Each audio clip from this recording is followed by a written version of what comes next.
안녕하세요. 오늘도 서연살롱을 찾아주셔서 감사합니다. 결혼 10년차 30대 여성이에요. 얼마 전 우리 부부는 결혼 10주년을 맞아 신혼 때 살았던 집을 찾아갔어요. 인천에 있는 보증금 2천에 월세 40만원짜리 원룸이었죠.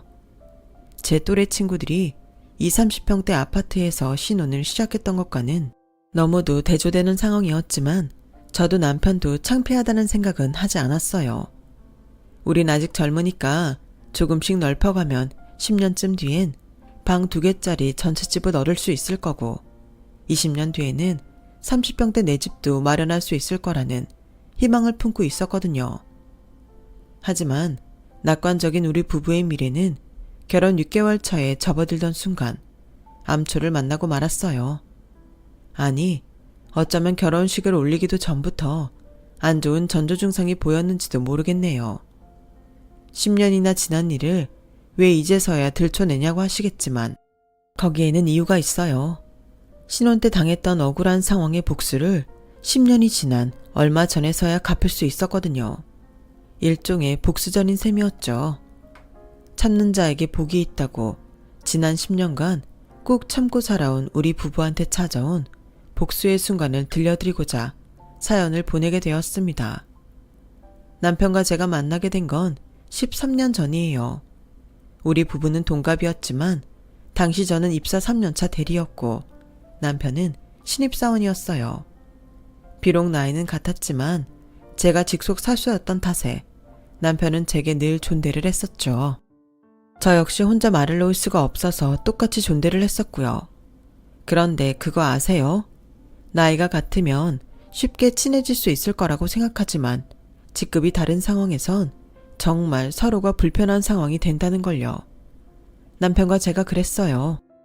회사에서 가장 자주 보고 가장 많은 시간을 보내는 사이였지만 우리 두 사람은 누구보다 대면대면한 사이였어요. 업무 외적인 말은 절대 안 하고 밥도 늘 따로 먹고 야근을 할 때도 말 한마디 없이 죽어라 일만 하곤 했거든요. 대개 사수들은 부하 직원한테 따끔한 질책도 하지만 가끔은 밥이나 술을 사주며 당근과 채찍을 번갈아 사용하기 마련인데 저는 그 어떤 것도 하지 않았어요. 그렇다 보니 회사 사람들이 제 남편을 보고 사수복이 없다는 말들을 하곤 했죠. 그러던 어느 날이었어요. 회식을 하던 중에 전화를 받으러 잠깐 밖에 나갔다 왔는데 저희 부서 사람들이 있던 룸에서 큰 소리가 나더라고요. 한 선배가 제 남편을 위한답시고 사수인 제 욕을 했는데 남편이 그 말에 발끈해서 대들더라고요. 김 대리님이 윤세아 대리님에 대해 뭘 안다고 그러세요? 말끝마다 저보고 사수복 없다고 하시는데 제가 보기엔 저처럼 사수복 많은 놈도 없다고 생각합니다. 누구처럼 부하 직원한테 자기 업무 떠넘기지도 않고 쓸데없이 시간 질질 끌면서 밤 늦게까지 야근시키는 일도 없고요. 무엇보다 빠른 시간 내에 회사에 적응할 수 있도록 업무도 제대로 가르쳐 주시니까요. 저를 두둔하려고 했던 남편의 말에 김대리가 버럭 소리를 쳤어요. 야, 이 새끼야. 너 지금 나 들으라고 돌려가게 하는 거지? 이 새끼가 이제 보니까 지 사수랑 똑같이 싸가지 없는 종자였네. 그 사수의 그 부하 직원이었어. 네가 윤세아 믿고 까부는 모양인데 너 라인 잘못 탔어. 네 사수가 얼굴 좀 반반하고 벗겨놓으면 쓸만한 앤지는 몰라도 네 회사 생활에는 하등 도움이 안 된다는 걸 알아야지. 왠지 알아? 우리나라에선 여자는 결혼하면 회사에서 아웃이니까. 그런데 걔가 밑에 사람 끌어줄 여유가 있겠냐? 너 끈 떨어진 연 되는 건 시간 문제라고. 김대리의 말에 남편은 주먹을 날렸고 순식간에 회식 자리는 싸움판이 되었어요. 그 일로 김대리는 제 남편을 고소하겠다고 길길이 날뛰었고 그 바람에 신입사원이었던 제 남편은 회사에서 곤란한 처지가 되고 말았어요. 신입이 대리를 때렸으니 오죽하겠어요. 통장에 월급이 들어올 때마다 학자금 대출이며 각종 비용으로 싹 빠져나가는 처지였던 남편으로서는 위기의 상황이었죠. 그런데도 제 앞에서는 아무 일 없는 것처럼 꿋꿋하게 버티는 걸 보니 더 미안했어요. 경훈씨, 왜 그랬어요? 내가 사수로서 경훈씨한테 잘해준 것도 없는데 뭐하러 내 편을 드느라 이런 꼴까지 당하냐고요. 제 물음에 한참 동안 입을 다물고 있던 남편은 흐릿하게 웃으며 말했어요. 저도 여동생이 있거든요. 제 여동생이 회사에서 김대리 같은 놈한테 그런 말을 들으면 못 참을 것 같아요. 내가 경훈 씨 여동생도 아니잖아요. 아니죠. 그래도 세아 대리님은 제 사수이기도 하지만 제가 좋아하는 여자니까요. 느닷없는 고백에 할 말을 잃은 저는 눈만 꿈뻑이고 있었어요. 대학 시절부터 철벽녀로 불릴 정도로 남자에 관심이 없던 저였지만 그 순간에는 솔직히 심장이 미친 듯이 쿵쿵 뛰는 바람에 스스로도 놀랄 정도였어요. 찰나였지만 제가 남편한테 반한 순간이었어요. 내가 뭐라고 자기 회사 생활까지 걸고 이런 짓을 했을까 생각하니 어떻게든 이 남자를 구해내야겠다는 생각뿐이었어요. 그래서 김대리를 따로 불러 협박 아닌 협박을 했어요. 김대리님, 나한테 할 말 없어요? 아, 무슨 말? 할 얘긴 윤대리가 있어서 부른 거 아니야? 혹시라도 오경은 그 새끼 봐달란 소리 할 거면 아예 시작도 하지 마. 나 그 새끼 폭행으로 고소할 거니까. 김대리는 큰 소리를 떵떵 치며 기선제압을 하려 들었어요. 그래요. 고소하세요. 근데 나도 너 고소하려고요. 그동안 네가 내 톡으로 보냈던 음란한 문자랑 탕비실에서 성희롱했던 거 싹 다 걸어서 소송하고 윤리위원회에 보낼 예정입니다. 그날도 나 자리 비운 사이에 오경훈 씨 앞에서 날 두고 성적 희롱하는 말 했던 거 기억하죠? 오경훈 씨가 김대리님한테 주먹 날린 이유가 그거였으니까. 뭐 그쪽이 폭행으로 고소 진행하면 그쪽 법정에서도 얘기 나올 거 아니에요. 그럼 내 소송권에도 유리하겠네요. 그럼 우리 법정에서 봐요. 아, 윤리위원회 통해서 성추행 사실 밝혀지면 김 대리님도 회사 다니기 힘들겠네요. 나이도 있으신데 하루속히 구직 사이트 찾아보셔야겠어요. 방금 전까지 기세 등등하던 김 대리는 제 반격에 오히려 제 바지가랑이를 붙잡고 싹싹 비는 상황으로 변했고, 제가 소송을 안 하는 조건으로 제 남편 소송을 포기하겠다고 약속했어요. 그리고 사내에서 제 남편이 불이익을 당하지 않도록 그날 일은 자신이 취기에 먼저 도발해서 벌어진 일이라고 공개적으로 사과를 하는 선에서 사건은 일단락되었어요. 지옥에 떨어질 뻔한 순간에 극적으로 기사회생한 남편은 제게 달려왔어요. 윤 대리님, 정말 감사합니다. 그동안 무심한 척했지만 저 사실 속으로 바짝 쫄아있거든요. 당장 회사 잘리면 학자금 대출금도 그렇고 걱정이 태산이라서요. 제가 주제넘게 버린 행동 때문에 대리님한테 폐만 끼쳤어요. 죄송해요. 김 대리를 통해 상황을 전해들었는지 남편은 몇 번이나 고맙다는 인사를 했어요. 아니에요. 이게 다 저 감싸주려다 일어난 일이잖아요. 저만 도움받고 입 닦을 순 없죠. 게다가 그동안 김 대리님 때문에 스트레스 받는 일 많았는데 용기가 없어서 참고 있었어요. 경훈 씨 덕분에 더는 김 대리님 때문에 피곤할 일도 없어졌으니 오히려 제가 더 고맙죠. 남편은 괜찮다는 제게 굳이 밥을 사겠다고 졸랐고 결국 그 주 주말에 밖에서 만나기로 했어요. 회사 안에서 정장을 입은 모습만 보다가 캐주얼 차림을 한 남편을 보니 새삼 새롭더라고요. 그래서 그런가 마치 남자친구랑 데이트를 하러 나온 기분이 들더군요. 날씨도 화창하고 마침 저희가 갔던 지역이 연인들이 많이 찾는 데이트 코스라서 더 그랬는지도 모르겠네요.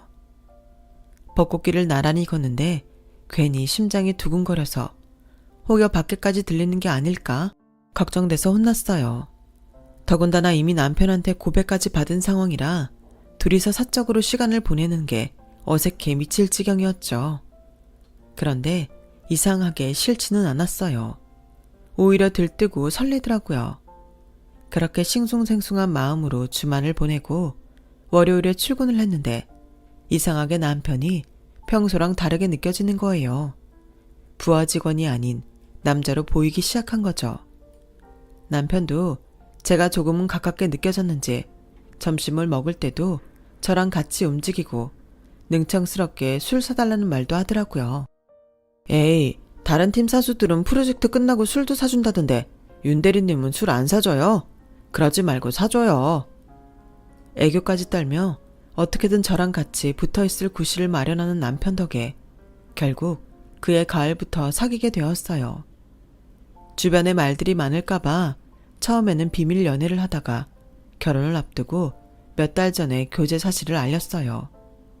그동안 속여서 미안한 마음에 어떻게 실토를 하나 고민을 했는데 신기하게도 다들 이미 눈치를 채고 있더라고요. 그렇게 붙어 다니는데 어떻게 몰라. 우리가 다들 눈뜬 장님인 줄 알아? 팀장님 말에 어찌나 얼굴이 화끈거리든지 이럴 거면 뭐하러 기를 쓰고 감추려고 노력했나 싶더라고요. 앞에서 말씀드린 대로 보증금 2천만 원에 월세 40만 원짜리 원룸에서 신혼을 시작해야 했을 만큼 우리 부부한테는 돈이 없었어요. 정확히 말하면 남편 쪽 사정이 안 좋았죠. 사귀고 얼마 지나지 않아 남편은 자기 집 형편에 대해 얘기를 해주었어요. 외가에 돈이 많아서 어릴 때부터 꽤 부유하게 자랐다고 하더라고요. 아버님은 처가에 대릴사위로 들어와 장인이 유산으로 남긴 재산을 가지고 사업을 하셨는데 하는 족족 실패해서 그 많던 재산이 10년 만에 다 날아가 버렸다고 하더군요. 결국 남은 거라곤 남편의 외할머니가 살고 계신 지방의 작은 아파트 한 채뿐이었어요. 우리 아버지는 사업이랑 안 맞는 사람인데 왜 그렇게 사업 욕심이 많으신가 몰라. 다른 집들은 살면서 집도 불려나가고 돈도 모으고 살잖아. 근데 우리 집은 대저택에서 살다가 다세대 빌라로 그러다 전셋집을 거쳐 지금은 월세살이로 전락했어. 내 월급에서 학자금 대출받은 거 갚고 어머니한테 생활비 좀 드리고 나면 한 달 월급이 개눈 감추도 사라진다니까. 너한텐 정말 미안해. 나도 너한테 해주고 싶은 건 많은데 아직은 내가 그럴 형편이 안 된다. 사귀던 때부터 그런 사정을 알고 있어서 결혼을 준비하면서도 큰 기대는 안 했어요. 일단 집은 남편과 제가 1,000만 원씩 내서 보증금을 만들고 월세는 우리 월급에서 내기로 했죠. 살림은 워낙 집이 좁은 데다 빌트인이라 어지간한 건 다 있어서 침대랑 옷 서랍, 작은 식탁 정도만 사기로 했어요. 그 밖의 살림들은 그때그때 필요에 따라 구입하기로 했고요. 이미 우리끼리는 이런 세부적인 계획까지 세워놓고 있던 터라 결혼 준비하는 게 그리 힘들지는 않았어요. 예식장은 모교 회관에서 하기로 했고 웨딩 촬영 대신 남편과 신혼여행지에서 스냅 사진을 찍기로 했어요. 웨딩드레스도 욕심 안 부리고 심플하고 저렴한 걸로 대여해 입기로 했고요. 이렇게 별 문제 없이 준비가 진행되고 있었는데 엉뚱한 곳에서 문제가 생겼지 뭐예요. 바로 시부모님 때문이었죠. 상견례 자리에서 아버님은 예단비 얘기를 꺼내셨어요. 서로 돈 안 드리고 실속 있는 결혼을 하자고 얘기를 끝낸 상황에 예단비를 꼭 받아야겠다고 하셔서 엄청 황당한 상황이 되었죠. 결혼은 뭐 애들끼리 한답니까? 적어도 집에 세 사람이 들어오는 일인데 다른 건 몰라도 집안 어른들한테 며느리로서 인사치레는 해야 하는 거 아닙니까? 괜히 불편하게 얼마 주고 얼마 돌려보내는 거 없이 500만 보내세요. 너무도 당당하게 예단비를 요구하는 아버님 때문에 저희 부모님은 화가 나셨어요. 안 그래도 하나뿐인 딸을 월세 원룸에서 신혼살림을 차리게 하는 것도 억울한데 해준 것도 없으면서 돈을 요구하다니 말이 되냐는 거였죠. 그랬더니 시어머니께서 대뜸 그러시는 거예요. 그렇게 가슴 아프시면 사돈이 애들 집 장만해 주시면 되겠네요. 저희는 먹고 죽을래도 해줄 돈이 없어요. 우린 아직 큰아들 장가도 못 보냈고 막내딸도 시집을 못 보낸 처지라 앞으로 돈 들어갈 일만 남았다고요. 세상에 어느 부모가 내 자식 결혼하는데 빈손으로 보내고 싶겠습니까? 그래도 어떡해요? 돈이 없는 걸. 돈 없으니 해줄 수는 없다면서 남들 받는 예단비는 꼭 받아야겠다는 시부모님 때문에 남편은 죄인처럼 고개만 푹 숙이고 있었어요. 결국 양쪽 집안 부모님 모두 얼굴이 벌개질 정도로 화가 난 상태에서 상견례는 끝이 났어요. 그날 밤 남편은 저희 집에 찾아와 낮에 자기 부모님이 하셨던 예단비는 안 주셔도 된다고 대신 사과를 하고 갔어요. 나중에 남편을 통해 들어보니 예단비 500은 아버님이 개인적으로 쓰려고 했던 거더라고요. 그 일은 남편이 나서서 수습을 한 덕에 해결이 됐는데 이게 끝이 아니더라고요. 결혼식 당일 패배까지 마치고 식당에 가서 시댁 쪽 어른들이 계신 테이블을 돌며 인사를 드렸는데 저를 보는 표정들이 안 좋으신 거예요. 그땐 기분 탓인가 하고 넘어갔는데 결혼식을 하고 한 달쯤 됐을까요? 모르는 번호로 전화가 왔더라고요. 아가, 네가 성훈이 처냐? 네, 그런데요. 실례지만 누구세요? 나 전주 작은할머니다. 내 그동안 말 않고 가만히 있었는데 니들 하는 꼴이 하도 괘씸해서 전화했다. 아가, 니들 언제 인사 올 거냐? 결혼식 한 지가 언젠데 아직도 인사를 안 와? 왜? 늙은 합리가 니들 사는 데까지 올라가랴? 이번 주말에 당장 내려와! 작은할머니께서 밑도 끝도 없이 그주 주말에 인사를 오라며 화를 내시곤 전화를 끊으셨어요. 평소 남편을 통해 얘기를 들었던 것도 아니고 결혼식 당일에 처음 뵈었던 분인데 전주까지 오라고 하시니까 솔직히 그렇게까지 해야 하나 싶더라고요. 그리고 전화를 하시려거든 제 남편한테 하실 일이지 굳이 저한테 하신 것도 좀 찜찜했고요. 작은할머니가 전화를 하셨다고? 근데 왜 자기한테 하셨을까? 몰라. 내 얘기는 듣지도 않으시고 이번 주말에 전주를 내려오라고 하내시곤 바로 끊으셨어. 근데 내 전화번호는 어떻게 하신 거지? 혹시 자기가 알려드렸어? 아니, 예림이가 가르쳐드렸나? 여기서 예림이는 남편 여동생이에요. 남편과 저는 주말에 전주에 내려가야 하나 말아야 하나를 두고 고민을 했어요. 그러다 그래도 집안 어른이신데 내려가기로 했죠. 작은할머니께서는 큰아들 내외랑 함께 살고 계신데 직접 가보니 집도 넓고 집안에 온통 고가의 가구를 두고 사시는 게 한눈에 봐도 형편이 좋으신 것 같았어요. 그런데 이상하게도 저는 많이 불편하더라고요.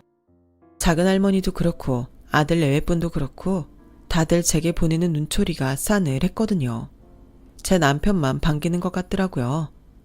결혼하고 처음 인사드리러 오는 자리인데 대개 경우는 그 집에 새로 들어온 사람한테 예의상이라도 잘해주기 마련이잖아요. 그런데 작은할머니 댁 식구들은 아니더라고요. 밥을 먹을 때도 그렇고 과일을 먹을 때도 저는 마치 없는 사람처럼 취급하셨어요. 그러다 슬슬 자리에서 일어나려고 할 찰나 작은할머니께서 제게 그러시더라고요.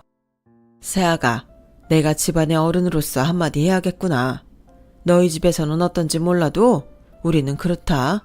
돈 2천만 원이 크다면 크고 작다면 작은 돈이겠지만 그래도 어찌됐거나 너 빚 갚는데 보태줬으면 빚말이라도 감사합니다 하고 인사해야 하는 거 아니니? 어떻게 이 늙은 할미가 전화를 할 때까지 입을 닫고 있어? 네? 제 빚을 갚아주셨다고요? 저는 빚진 적이 없는데요. 얘가 무슨 소리를 하는 거야? 네 시아버지가 니들 결혼 전에 찾아와서 다 얘기했는데 어디서 시침이야? 네 앞으로 된 빚 갚느라 대출 받으면서 우리 성훈이가 보증서 줬다며. 그거 못 갚아서 성훈이 월급까지 차압당하게 생길 판이라고 해서 내가 2천만 원을 해줬는데. 작은할머니, 정말 저희 아빠가 그렇게 말하고 돈 받아갔어요. 이 사람 빚 갚아준다고요? 그거 거짓말이에요. 이 사람 빚 같은 거 없어요. 세상에, 살다 있지도 않은 며느리 빚까지 만들어 돈 챙기는 시아버지는 처음이었어요. 그제야 결혼식 날 시댁 친인척들이 저를 곱지 않은 시선으로 본 이유를 알겠더라고요. 그날 작은할머니는 저한테 몇 번이나 미안하다고 사과를 하셨지만 솔직히 기분이 풀리지는 않았어요. 저를 천하의 못된 며느리를 만들어 놓고 돈을 챙긴 시아버지는 저희 결혼식 이후 연락 두절 상태였어요. 웃긴 건 저희 시댁 식구들은 이런 상황을 진작부터 알고 있었으면서 저희 부부한테는 비밀로 해왔다는 거였죠. 제가 어른들한테 욕을 먹든 말든 자기들은 상관없다는 식으로요. 어머님, 어떻게 이러실 수가 있어요. 아버님 때문에 제가 오해받는 거 어머님은 아셨잖아요. 그럼 사람들한테 제가 그런 거 아니라고 말씀해 주셨어야죠. 예, 넌 어떻게 하나는 알고 둘은 모르니? 네 시아버지가 벌린 일이라고 말하면 작은어머니가 뭐라고 하셨겠니? 당장 그 돈 갚으라고 했을 거 아니야. 그럼 그 돈은 누가 갖게 되겠어? 니들이 갖게 되는 거야. 그나마 너 오해했던 게 미안해서 돈 갚으란 말 못하게 된 게 누구 덕이냐고. 다 니네 부부 위해서 입 다물어 준 건데 그것도 모르고 난리니? 나 원참, 이게 말이에요, 방구예요? 아니, 애초에 저는 상관도 없는 일인데 그 돈을 왜 우리 부부가 갚아요? 말도 안 되죠. 그런데 어머님 생각은 완전 다르더라고요. 어머머, 당연히 니들 부부가 갚아야지. 그럼 누가 갚니? 니네 결혼 때문에 니 시아버지가 돈 나올 구멍 찾아내는 거 아니야. 그러니까 원인 제공자는 니들이니까 니네가 갚아야지. 아우, 됐어. 암튼 일 해결됐으니까 더는 떠들지 마라. 맞아요, 언니. 그만 좀 해요. 언니가 돈 갚게 된 것도 아닌데 뭐 그렇게 말이 많아요.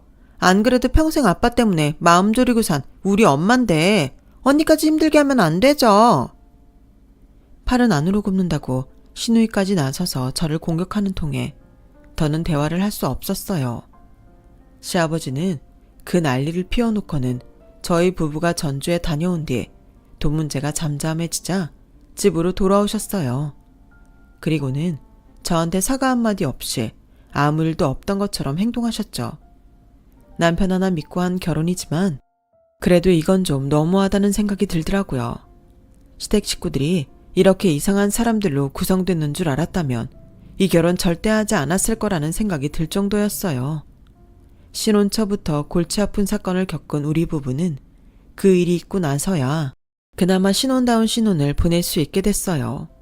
하지만 저도 사람이다 보니 한번 시댁 식구들한테 실망하고 나니 쉽게 정이 안 가더라고요.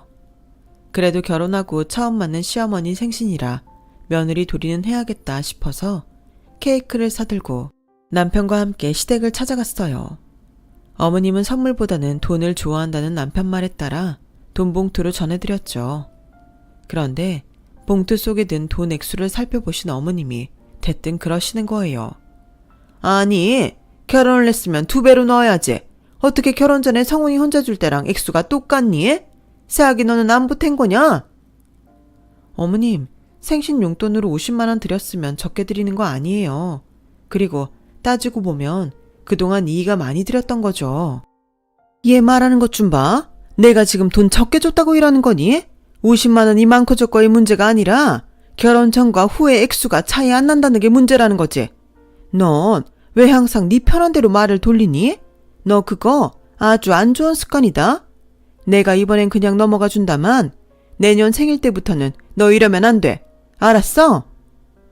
결국 이날도 돈은 돈대로 나가고 욕은 욕대로 먹게 되었어요. 매번 시댁에 갈 때마다 기분이 상해서 오다 보니 저도 모르게 시댁과 거리를 두게 되었어요. 그러는 사이 시간은 흘러 결혼한 지 반년쯤 되었을 무렵이었어요. 시어머니 호출을 받고 시댁에 갔는데 제 남편 카드 명세서가 식탁 위에 놓여 있더라고요. 남편이 결혼 전에 생활 비용으로 쓰시라고 어머님께 드린 카드였죠. 저희가 결혼한 뒤에는 어머님이 사용을 안 하고 계셨는데 그래도 카드 정지를 해놓지 않아서 명세서는 오는 모양이었어요. 어머님, 아직 이 카드 사용하세요? 니들 결혼하고부터는 안 쓴다? 왜? 내 말 못 믿겠니? 명세서라도 보여주랴? 에이, 아니에요. 제가 굳이 명세서까지 살피지 않은 이유는 어머님이 카드를 사용하시면 그 승인 내역이 남편한테 문자 전송되기 때문이었어요. 아직까지 사용 내역 문자가 오지 않는 걸로 봐서는 안 쓰신다는 말이 거짓은 아니란 얘기였어요. 그런데 며칠 뒤 회사에서 남편과 함께 점심을 먹는데 남편 휴대폰으로 카드로 온 대출 승인 문자가 날아온 거예요. 자그마치 3천만 원이나요. 여보, 이거 뭐야? 자기 카드론 받았어? 아니야, 나 이 카드 안 쓰잖아. 어머니가 가지고 계신 카드야. 설마 어머니가 카드론 받으신 건가? 밥을 먹다 말고 어머님께 전화를 했어요. 그런데 안 받으시더라고요. 점심시간이 끝나고도 저랑 남편이 번갈아 어머님께 전화를 해댔더니 몇 시간 뒤에서야 전화를 받으시더라고요. 어머님과 통화를 마친 남편은 얼굴이 흑빛이 되었어요. 자기야, 어머님이 뭘 하셔? 카드론 받으셨대? 아, 진짜 나 정말 미치겠다. 형이 사채까지 끌어다 주식 투자를 했는데 그 바람에 5천만 원이나 날렸다나 봐. 그거 못 갚아서 집에 차 앞 들어온다고 난리쳐서 내 카드로 카드론 받았대. 말도 안 돼. 당장 카드론 취소해. 자기가 직접 카드사로 전화하면 되잖아.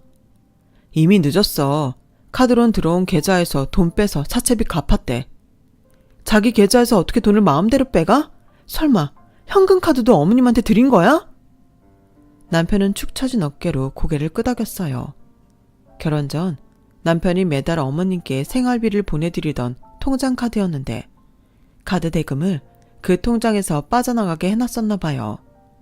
그땐 남편이 부모님과 함께 살 때였으니까 편의상 그렇게 해두고 썼던 건데 그게 이렇게 큰 문제를 야기시킬 줄은 몰랐던 거죠. 그럼 자기 형한테 전화해서 돈 달라고 해. 형 낮에 그 돈 빼가고 잠수 탔대. 직장도 지난달에 퇴사했고 아예 전화도 안 받는데. 미치겠네.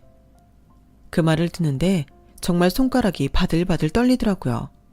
정말 당장 달려가서 멱살이라도 쥐고 한바탕 하고 싶은 마음이었어요. 가까스로 화를 누르며 퇴근 시간까지 버틴 저는 퇴근하자마자 남편과 함께 시댁으로 달려갔어요. 어머님, 정말 저희한테 왜 이러세요? 왜 제 남편 카드로 대출을 받아주신 거예요? 그럼 어쩌냐? 내 아들 신용불량자 만들 수는 없는 노릇인데 니들은 둘이 버니까 금방 갚을 수 있잖아. 아니 그걸 왜 저희가 갚아요? 아주버님이 쓴 돈이니까 아주버님이 갚아야죠. 저희 가진 돈 없는 거 어머님도 아시잖아요. 오죽하면 신혼집도 원룸 월세로 살겠어요. 저희 보증금 2천짜리 월세집 살아요. 그런데 무슨 수로 3천만 원을 갚냐고요. 그러자 시누이가 대뜸 그러는 거예요. 언니 결혼하기 전에 친정 엄마한테 그간 모아둔 결혼자금 맡기고 왔다면서요. 이자 놔달라고요. 결혼식 때 언니네 이모가 하는 말 들었어요. 그 돈 찾아서 갚으면 되겠네. 아가씨, 그걸 말이라고 해요? 그리고 내 돈을 왜 남의 빚 갚는 데 써요? 말도 안 되는 소리 하지 마세요. 너 정말 독한 애구나. 수중에 돈이 있으면서 네 돈 쓰기 아까워서 손바닥만한 원룸에 사니? 암튼 우린 그 돈 못 갚아줘. 돈이라곤 먹고 죽을 애도 없어. 너무 황당하고 어이가 없어서 저는 그 돈 안 갚아주면 이혼도 불사하겠다고 맞서곤 남편과 함께 시댁을 나왔어요. 이혼까지 거론하며 큰 소리는 쳤지만 결국 그 돈을 우리가 갚게 되리라는 건 알 수 있었어요. 사실 제가 친정에 맡긴 돈은 나중에 전세로 넓혀갈 때 쓰려고 남편과 상의 끝에 이자를 놓은 돈이었어요. 그런데 그 돈으로 엉뚱한 사람 빚을 갚게 되다니 피가 거꾸로 솟는 것 같더라고요. 남편 명의로 된 카드로 벌어진 일이니 시댁에서 안 갚아주면 별 수 없이 우리가 갚아야 되는 거니까요. 정말 그때는 남편도 꼴 보기 싫을 정도로 화가 나더라고요. 이 사람 잘못이 아닌 건 아는데도 어쩌겠어요. 그런데 다음날 아버님이 회사로 찾아오셨더라고요. 아버님은 미안하다시며 제 손에 땅 문서를 건네주셨어요. 당장 팔아봤자 돈은 안 되겠지만 그래도 한 10년 묵혀두면 그래도 돈 3천은 안 되겠냐시면서요. 그때는 이깟게 무슨 소용이냐 싶었는데 10년이 지난 지금 아버님 말씀대로 목돈이 되긴 됐더라고요. 주변에 아파트 단지가 들어서면서 상권까지 조성되는 바람에 각종 세금 떼고 2억이 조금 안 되게 차액을 남길 수 있었어요. 그런데 저희가 아버님이 주신 땅을 팔아 억대 차액을 남기자 그동안 연락도 끊고 살던 시댁 식구들이 찾아왔더라고요. 네 시아버지가 그렇게 나를 고생을 시키더니 그래도 염치는 있어서 유산으로 땅은 남기고 가셨구나. 일단 땅 판 돈 큰애 계좌로 보내라. 어머님, 무슨 말씀이세요? 그걸 왜 아주버님 계좌로 보내요? 그 땅 저희 거예요. 기억 안 나세요? 10년 전에 아주버님이 우리 그이 카드로 대출받아 쓰곤 나 몰라라 했던 거? 그때 아버님이 3천만 원 대신 그 땅 문서 저희한테 주신 거라고요. 그 휴지 조각 같은 걸 10년이나 품어뒀다가 억대 땅 만든 건 우리라고요. 그리고 아주버님, 사람이 양심이 있어야죠. 동생 카드로 돈 뺏쓰곤 연락도 끊고 살았으면서 무슨 염치로 여길 와요? 참, 낯짝도 두꺼우시네요.